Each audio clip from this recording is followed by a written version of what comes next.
वक्फ board की है। मुसलमानों ने बड़ा दिल दिखाते हुए इस पर कोई आपत्ति नहीं जताई है, जबकि दूसरी तरफ अखाड़ा परिषद और दूसरे संत महाकुंभ में मुसलमानों के प्रवेश पर पाबंदी लगा रहे हैं। शहाबुद्दीन के बयान पर जमकर बवाल मचा था। सवाल यह है कि मौलाना शहाबुद्दीन रजवी के सुर आखिर क्यों बदल गए? क्या उन्हें सनातन धर्म के सबसे बड़े उत्सव का महत्व समझ आ गया? क्या दुनिया भर में महाकुंभ की हो रही चर्चा की वजह से मौलाना शहाबुद्दीन की सोच बदली है? आइए सबसे पहले आपको सुनाते हैं शहाबुद्दीन रजवी का वो बयान।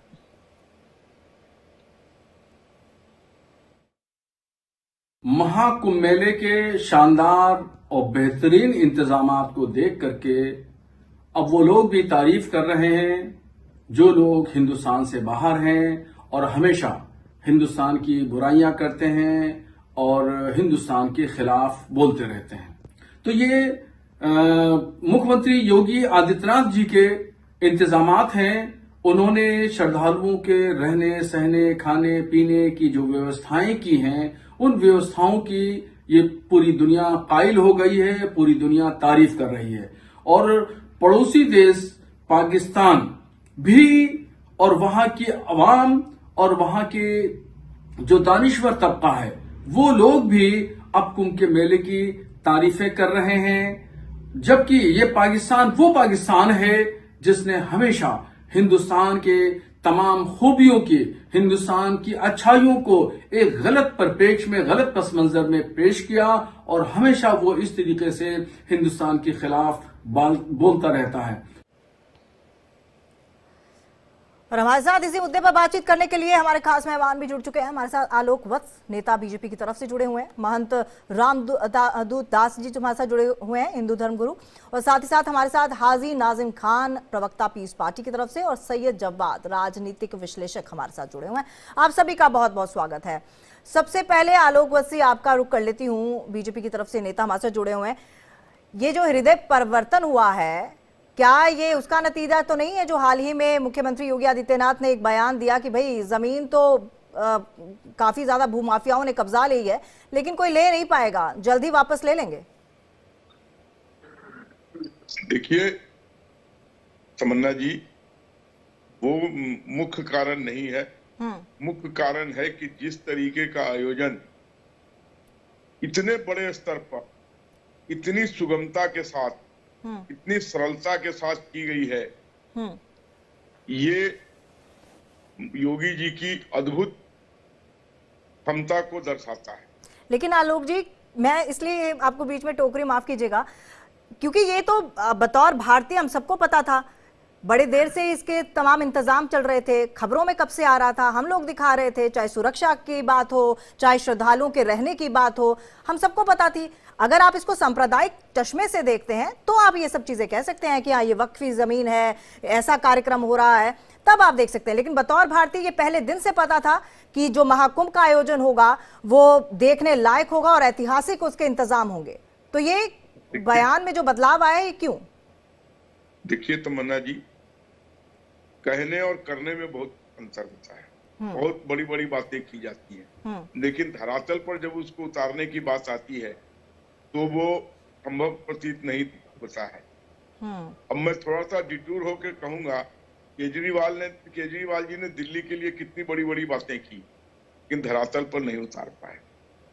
तो इसी तरीके से जो लोग वहां गए हैं, मैं बहुत लोगों को मिला हूं, उन्होंने कहा है कि बहुत ही अच्छे इंतजाम, इतनी बड़ी तादाद में भीड़ और उसको इतनी सुगमता से सारी चीजें उपलब्ध कराना, ये दर्शाता है योगी जी की कार्यकुशलता को, उनकी क्षमता को। रही बात जमीन की, तो ये मौलाना, इस तरीके के मौलाना लोग वक्त वक्त पर बहुत सी ऐसी जमीन है जिसको वो कहते हैं वक्फ बोर्ड की जमीन है। वक्फ बोर्ड की अगर जमीन है तो ये तय होगा ना कोर्ट के द्वारा कि ये जमीन किसकी है, तो बात की बात है।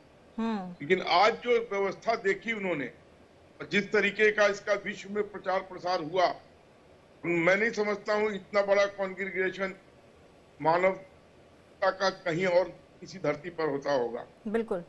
आप ही के चैनल ने बताया कि अनुमानतः करीब अंत तक 50 करोड़ लोग यहाँ या 40 करोड़ लोग यहाँ आएंगे।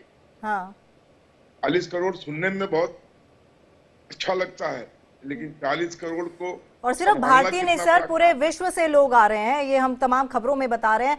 महंत रामदूत दास जी भी हमारे साथ जुड़े हुए हैं, हिंदू धर्मगुरु। आपसे महंत जी मैं यही पूछना चाहूंगी कि सौहार्द की बात कर रहे हैं अब शहाबुद्दीन कि भाई पुष्प वर्षा कराई जाए, तो इसमें गलत क्या है? देखिए प्रभु, गलत तो कुछ नहीं है, लेकिन कहीं ना कहीं रिजवी साहब ने जिस तरीके से पहले अपने बयान से इसमें एक प्रश्नवाचक चिन्ह लगाने का जो प्रयास किया था जी, अब उसमें क्या है कि उनके पास आधार नहीं था कोई। उन्होंने एक बिना सर पैर की बात की थी, सुना सुनी की बात की थी कि वो वक्फ की जमीन है। अब चूंकि वो नहीं चला तो उस पर सरकार सख्त हुई, माननीय मुख्यमंत्री जी सख्त हुए, और मुख्यमंत्री जी के सख्त होने का एक कारण है, राम जी ने ऐसा प्रमाण दिया है कि विनय न मानत जड़ जड़ गए 3 दिन बीत, बोले राम सकोप तब भय बिन होए न प्रीत। समस्या क्या है कि अगर आप उचित हैं, आपके जो तर्क हैं वो उचित हैं, तब तो ठीक है, लेकिन कहीं ना कहीं आप कोई इतने बड़े आयोजन पे प्रश्नवाचक चिन्ह लगा रहे हैं और बिना सर पैर की बातें कर रहे हैं, जिसका इंतजार एक समुदाय नहीं पूरा विश्व कर रहा है। हाँ। और उसमें कहीं ना कहीं आपने प्रश्नवाचक चिन्ह लगाया और बिना तथ्यात्मक बातें की, तो कहीं ना कहीं सरकार सख्त होगी। जब सरकार सख्त हुई और उन्हें लगा कि कहीं ना कहीं इसमें हमारे साथ बहुत कुछ हो सकता है, तो फिर उसका बखान करने लगे, यशगान करने लगे। इसमें मुझे कोई विशेष हृदय परिवर्तन नहीं लगता है। मुझे लगता है रिजवी जी अपना बचाव कर रहे हैं कि कहीं ना कहीं योगी जी की बड़ाई करके या उनकी वो करके, क्योंकि जितना मैंने रिजवी जी को सुना है, ये नए साल पे फतवा जारी कर देते हैं, कोई नववर्ष मनाता है तो फतवा जारी कर देते हैं, कुंभ पे ये प्रश्नवाचक चिन्ह लगाते हैं, तो इतने जल्दी इनका हृदय परिवर्तन ये सामान्य तो नहीं हो सकता है। हो सकता है कि ये चाहते हो कि हमने जो कृत्य किया उसमें हमारा बचाव हो जाए और कहीं ना कहीं सरकार उस पर कोई केस ना करे, सरकार हमें छोड़ दे, इसलिए सरकार का यशगान कर रहे हो, तो ये एक अलग बात है जी। हाजी नाजिम खान जी, आपके पास आऊंगी। जैसे कि महंत जी बोल रहे हैं, देखिए अविश्वास तो आप मतलब देखा जाए तो उन्होंने खुद ही पैदा कर लिया शहाबुद्दीन जी ने। पहले आप तमाम प्रश्नवाचक चिन्ह लगाते हैं, कुंभ को लेकर आप तरह तरह की बातें करते हैं, उसके बाद आप बोलते हैं कि भाई पुष्प वर्षा कराई जाए। अविश्वास तो यहीं से हो जाता है। पुष्प वर्षा आप तब क्यों नहीं कराते जब दुर्गा पूजा के दौरान हमारी झांकियां निकलती हैं, जब रामनवमी के दौरान तमाम चीजें होती हैं, गणेशोत्सव के दौरान पथराव किया जाता है, तब ये पुष्प वर्षा क्यों नहीं कराते? अविश्वास तो यहीं से पैदा हो जाता है ना।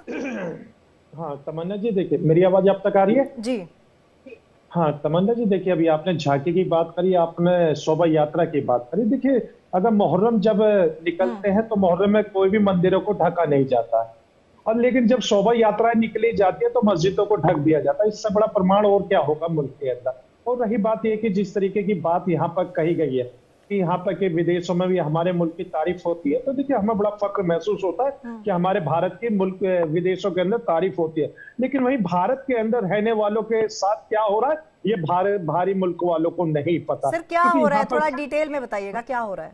हाँ तमन्ना जी, मैं वही बताना चाह रहा हूँ। अभी जिस तरीके से मौलाना शहाबुद्दीन रिजवी साहब का एक बयान था कि जहां पर कुंभ हो रहा है वो वक्फ बोर्ड की जमीन है, ऐसा उन्होंने कॉल थी।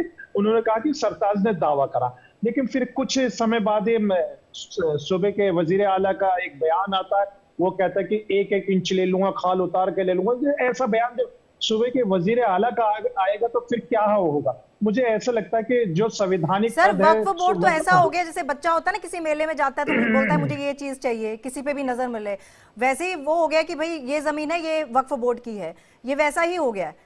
तो अगर देखिए, अगर आप भारतीय, फिर मैं वही कहूंगी, अगर आप भारतीय की नजर से देखेंगे तो कश्मीर से कन्याकुमारी तक जमीन हमारी है, लेकिन अगर आप सांप्रदायिक चश्मे से देखेंगे तो जहां पर आप बैठे हैं ना वो भी जमीन आपकी नहीं है। हाँ तमन्ना जी, वाकई में आपने बिल्कुल सही कहा कि जहां मैं बैठा हूं वो जमीन मेरी नहीं, वो भारत की जमीन, और भारत की जमीन पर हर भारतीय नागरिक का हक है। हाजी नाजिम का भी हक है और तमन्ना जी आपका भी हक है, क्योंकि आप हम सब भारतीय हैं।